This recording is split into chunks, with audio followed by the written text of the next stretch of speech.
रामायण में सभी राक्षसों का वध हुआ था, लेकिन सुपर्णखा का वध नहीं हुआ था। उसकी नाक और कान काटकर उसे छोड़ दिया गया था। वो कपड़े से अपने चेहरे को छुपाकर रहा करती थी।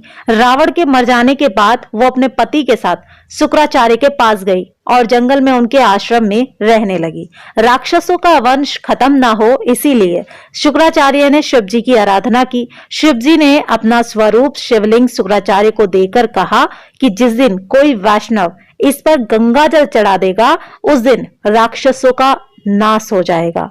उस आत्मलिंग को शुक्राचार्य ने डर की वजह से वैष्णव मतलब हिंदुओं से दूर रेगिस्तान में स्थापित किया, जो आज अरब में मक्का मदीना में है।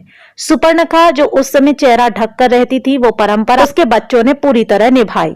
आज भी मुस्लिम औरतें अपना चेहरा ढककर रहती हैं। सुपर्णखा के वंशज आज मुसलमान कहलाते हैं, क्योंकि शुक्राचार्य ने इनको जीवन दान दिया। इसलिए ये शुक्रवार को विशेष महत्व देते हैं। पूरी जानकारी तथ्यों पर आधारित और सत्य है।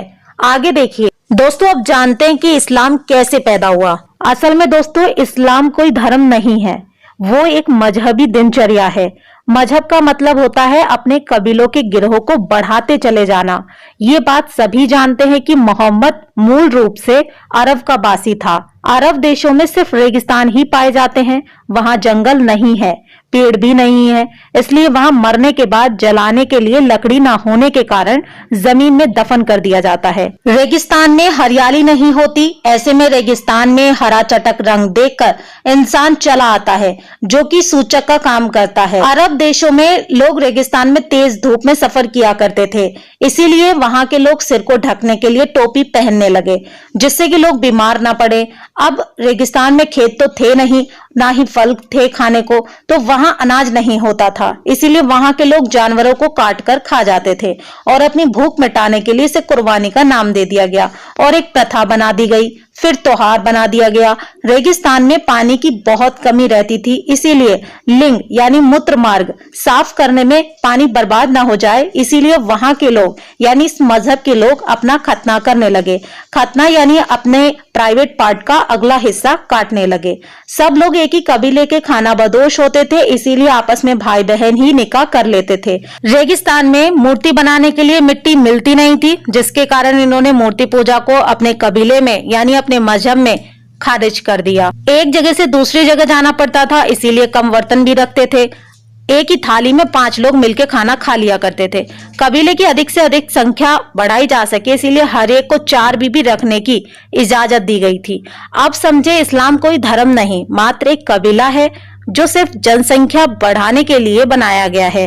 और इसके नियम असल में इनके सिद्धांत नहीं, इनकी दिनचर्या है। सबसे बड़े लुटेरों को खलीफा और अन्य बहुत सारी उपाधियां दी जाती थी ताकि उनका कबीला बढ़ सके।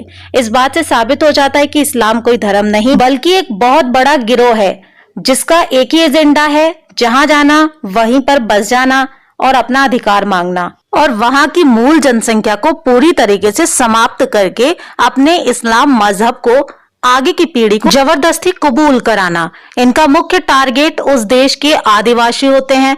जब तक ये उन आदिवासियों के बीच कम होते हैं, बस तभी तक ये अपनी जनसंख्या बढ़ाते हैं। जब इनकी जनसंख्या उस जगह के मूल निवासियों के 1/3 या बराबर हो जाती है, तब ये धर्म परिवर्तन कराकर रातों रात 2000 से 2 लाख मुस्लिम की योजना पर काम करते हैं।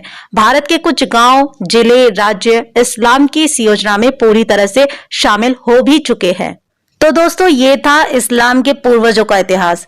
इनके पूर्वज कौन थे? इनके पूर्वज ही राक्षस थे। इसीलिए दोस्तों, मुसलमानों से देवताओं और धर्म वाली उम्मीद करना बिल्कुल बेकार है।